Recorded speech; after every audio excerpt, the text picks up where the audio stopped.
তারপরেরটা এটা টাইপ 6, এটার পরে আরেকটা আছে। এটা হলো দুইটা প্যারাবোলা দিয়ে কতটুকু এরিয়া আর কি আসছে। তো তুমি যদি গ্রাফ আঁকতে পারো তুমি এটা সলভ অবশ্যই করতে পারবে। আগে বলো y square is equals to x, এটার গ্রাফটা হলো যার পাওয়ার 1 তার উপরে half, x square is equals to y। বলো তো কোন এরিয়াটা বের হবে তাইলে? তেলাপোকাটা, এই যে, তাই না? এখন এই এরিয়াটা তুমি কিভাবে বের করবা, প্রশ্ন হলো এটা। আগে দেখতে হবে যে ইন্টারসেক্টিং পয়েন্ট কোথায় কোথায়। একটা ইন্টারসেক্টিং পয়েন্ট তুমি চোখে তাকায় বুঝে যাচ্ছ 0 0, আর একটা বের করাটা একটু টাফ, এটা একটু বের করতে হবে। তো আগে আমরা এদের ইন্টারসেক্টিং পয়েন্টটা বের করি। এটাকে দিলাম 1 নাম্বার আর এটাকে দিলাম 2 নাম্বার, ঠিক আছে? ইন্টারসেক্টিং পয়েন্ট বের করতে গেলে সলভ করতে হবে। তো x square is equals to y, তো y এর জায়গায় x স্কয়ার যদি বসাই দেই তাহলে x স্কয়ার স্কয়ার সমান x, এখানে আসবে x টু দি পাওয়ার 4 সমান x, x কিউব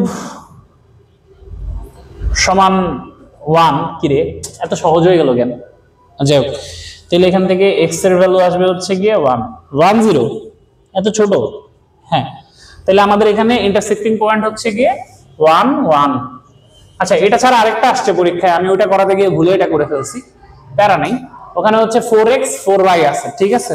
উত্তর 16 আসবে, কোনো মানে পার্থক্য নাই, একই অঙ্ক সেম, বাট ওটা আর কি বেশি আসছে এটার থেকে। উত্তরটা মুখস্থ রেখো 16/3, আমাদের আমল থেকে মুখস্থ করে রাখছি। এটা মুখস্থ রাখলে সুবিধা আছে, এটা ডাইরেক্ট এমসিকিউ তেও আসে অনেকবার ভর্তি পরীক্ষায়, একবারে দেখেই বসায় দেয়া যায়। তো এখন এইটুকুনের এরিয়াটা তুমি কিভাবে বের করবা? দেখো, এরকম কার্ভ থাকলে মাঝখানের এরিয়া বের করতে গেলে একটা থেকে আরেকটা বিয়োগ দিতে হয়। তো বলো তো কার থেকে কাকে বিয়োগ দিবা? তোমার এই যে এইটা হচ্ছে কি উপরে আছে, তাই না? তাহলে এইটার থেকে নিচের এটাকে বিয়োগ দিতে হবে। তো এটা কোনটা? এটা হলো যার পাওয়ার 1, y square is equals to x, আর এটা হলো x square equals to y। তো তাহলে আমাদের y square is equals to x থেকে x square equals to y এটাকে বিয়োগ দিতে হবে। এটা মাইনাস এটা, তো নিচের টুকু তো দরকার নেই, আমরা লিমিট বসায় দিলে এখান থেকে এইটুকু বিয়োগ দিতে হবে। এটা কি বুঝতে পারছো? এখন এটাকে তুমি কি ধরছো? 1 নাম্বার ইকুয়েশন ধরছো, তাই না? তাহলে এটাকে দিবা y1 আর এটাকে দিবা y2, ঠিক আছে? এখন এটাকে যদি y1 লিখি তাহলে 1 নাম্বার ইকুয়েশন থেকে y1 চিত্র আঁকা বাধ্যতামূলক সমান x, তাহলে y1 এর ভ্যালু আসবে হচ্ছে √x, আর y2 হচ্ছে গিয়ে আমরা বলতে পারি যে x স্কয়ার সমান y2, তাহলে x স্কয়ার সমান y2, আর কিছু করা লাগবে না। তো আমরা এখানে পেয়ে গেছি। তো এখন আসো অঙ্ক করা শুরু করি। রিকোয়ার্ড এরিয়া, দাঁড়াও বলছি আবার, সমান। হ্যাঁ, খেয়াল করো আবারও যারা বুঝো নাই, এই যে দেখো এই দুইটার মধ্যে, এই দুইটা লাইনের মধ্যে উপরে আছে কে? এটা কি y square is equals to x। তাহলে এইটা থেকে এইটা যদি আমরা বের করি যে এটা এতটুকু এরিয়া ক্রিয়েট করছে এই লিমিটের মধ্যে 0 থেকে 1, এইটা থেকে যদি এটা যা এরিয়া ক্রিয়েট করছে এটাকে বিয়োগ দিয়ে দেই তাইলে তো মাঝখানের এইটুকুন বের হয়ে আসবে, বুঝছো? তো তাই এটা যেটা থেকে বিয়োগ করবা সেটাকে y1, যেটা কে বিয়োগ করবা সেটাকে y2 ধরা হলো। তাহলে y1 আর y2 যদি আমরা বের করে নিই তাহলে আমাদের এই এরিয়াটা আসবে হচ্ছে গিয়ে integration of y1 minus y2 dx, limit হচ্ছে 0 থেকে 1। তো এটাকে চাইলে তুমি শুরু থেকেই পুরোপুরি আলাদা করে ফেলতে পারো যে y1 dx minus integration of y2 dx। এখন y1 মানে কি? y1 মানে হলো √x dx minus integration of y2 মানে হলো x স্কয়ার। অঙ্কগুলো দেখে যতটা কঠিন লাগে অঙ্কগুলো ততটা সহজ এই চ্যাপ্টারের লাস্টের গুলা, এর চাইতে সার্কেলেরটা অনেক কঠিন, তাই না? এখন 2-3 লাইন করে ফেললেই অঙ্কের উত্তর এসে পড়বে, নিজেই করে ফেলতে পারবা। তো এটুকুন শেষ করে ফেলো। দাঁড়াও, এই যে এখানে এই দুইটা দ্বারা বাউন্ডেড এরিয়া কত হবে? এটা লাস্ট 7, এটাই তো, আগেরটা 6 ছিল না? হ্যাঁ, এটাই লাস্ট একাডেমিকে, এটাই লাস্ট। অ্যাডমিশনে গেলে আরো 2-3টা আসে এক্সট্রা, 3টা না 4টা আসে। তো এখন আগে দেখি যে এটা একটু বোর্ড হিসেবে এটা বেশ হার্ড, তো এখানে আরো ইজি আসবে বোর্ডে, এত কঠিন দিবে না হয়তো। তো 1 মাইনাস x যে দিছে এটাকে আগে এরকম করে নিলাম। তো যার পাওয়ার 1 তার উপরে হা করবে, কার পাওয়ার 1? মাইনাস x এর পাওয়ার 1, তাহলে মাইনাস x এর দিকে এটা হা করবে, এরকম একটা কিছু।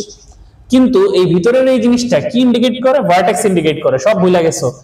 এটা স্টার্টিং পয়েন্ট হবে হচ্ছে কি তাইলে 1,0, এই পয়েন্ট থেকে যাবে, বুঝেছো?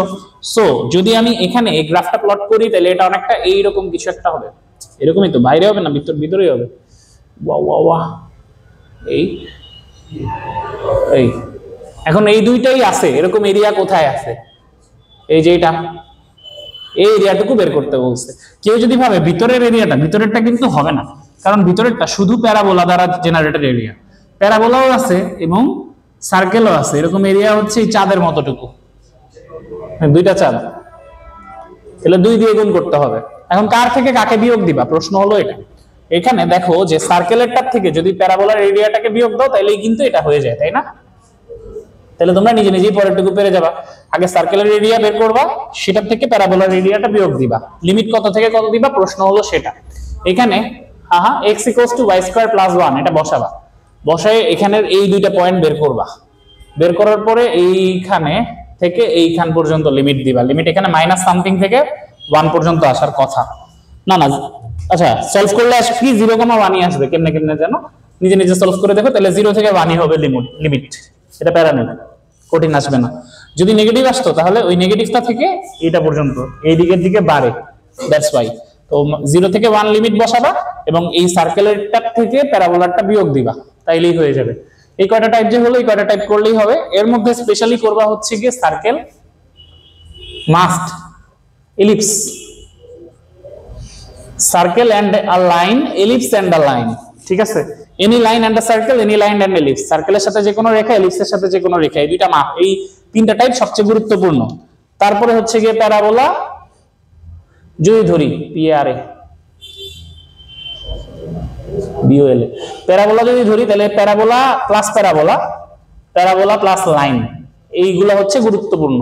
প্যারাবোলার সাথে সার্কেল এটা খুবই রেয়ার কেস, বাট বোর্ডে অতিরিক্ত আরেকটা আসছে যে সার্কেল এন্ড এলিপস, সেটা কিভাবে হবে লাস্ট একটু দেখে নিই। তাহলে অনেক বড় অঙ্ক, ক্যালকুলেশন অনেক বড়। আচ্ছা আচ্ছা, যদি বলি যে সার্কেল আর এলিপস সেটা কেমন হবে, এটা নতুন টাইমে আসছে, 22 সালে আসছে, 23-এ না। সার্কেল আর এলিপসের মধ্যবর্তী এরিয়া বলো তো কত হবে? এই যে একটা সার্কেল আসবে, আর যদি এলিপস বলি তাহলে এলিপসটা এরকম ভাবে আসছিল বোর্ড একটা, যে এইভাবে ভিতরে রয়ে যাচ্ছে। বলবে যে এটার সাথে প্রথম ফার্স্ট কোয়াড্রেন্টে যতটুকু এরিয়া জেনারেট করে তাহলে এটা এতটুকু হবে, এলিপসেরটা হবে না। ফার্স্ট কোয়াড্রেন্টে সার্কেলের এরিয়া থেকে এলিপসেরটা বিয়োগ দিতে হবে। হ্যাঁ, আর যদি এরকম আসে যে সার্কেল আছে আর এলিপসটা হচ্ছে গিয়ে এরকম ভাবে গেছে, কই গেল, এইভাবে টাচ করে গেছে, তাহলে সার্কেলেরটার থেকে এলিপসেরটা বিয়োগ দিতে হবে। এখানে যে কোনো একটা কোয়াড্রেন্টের এরিয়া বলবে, 4টা কোয়াড্রেন্টে এরিয়া বলবে না, তাহলে এখানে এই এতটুকু এরিয়া বের করতে হবে। চিত্র আঁকবা, একে সার্কেলেরটার থেকে এলিপসেরটা বিয়োগ দিয়ে দিবা, হয়ে যাবে। কিন্তু দুইটা অঙ্ক কিন্তু করতে হবে, এটা খেয়াল রাখছো। এটা এইরকম যদি আসে তাহলে সার্কেলেরটাও বের করতে হবে আবার এলিপসেরটাও বের করতে হবে, এটা কিন্তু অনেক বড় অঙ্ক হয় ক্যালকুলেশন করলে। আর লিমিটটা কত থেকে কত হবে এটাও খেয়াল রেখো, লিমিট এখান থেকে এইটুকুনি হবে, দুইটার জন্যই, সমস্যা নেই, ঠিক আছে? সবগুলো dx ধরেই করালাম, কোনটা dy ধরে করলাম। আপার লিমিট কোনটা, লোয়ার লিমিট কোনটা, গুড। এখানে হচ্ছে গিয়ে এইদিকে x বাড়তেছে, যেদিকে বাড়বে বৃদ্ধির দিকেটা আপার লিমিট, আর সবসময় ডান দিকেরটা আপার লিমিট, বাম দিকেরটা লোয়ার লিমিট, এটা ধরেই করবা, তোমাদের এর বাইরে আসার কথা না, ঠিক আছে? বাঁকা এলিপস, বাঁকা এলিপস তোমার একাডেমিকে আসবে না, অ্যাডমিশনে আসতে পারে বাঁকা এলিপস, যে এরকম ভাবে যদি থাকে, সেটা এরকম ভাবে একটা সার্কেলের মধ্যে আছে, তাইলে এখন এগুলো এই বাংলাদেশের অ্যাডমিশনে এত কঠিন আসে না। দুইটা এলিপসের মাঝের এরিয়া, হ্যাঁ এটা বলতে পারে, এটা তো সহজ, এটাটা সহজ। দুইটা এলিপসের মাঝের এরিয়া, যে এই একটা এলিপস আছে আর এইভাবে আরেকটা এলিপস আছে, এটা এইভাবে গেছে এইভাবে গেছে, তাহলে দুইটা এলিপসের মাঝের এরিয়া কতটুকু হবে, এতটুকু। ও না, এটা তো অনেক কঠিন।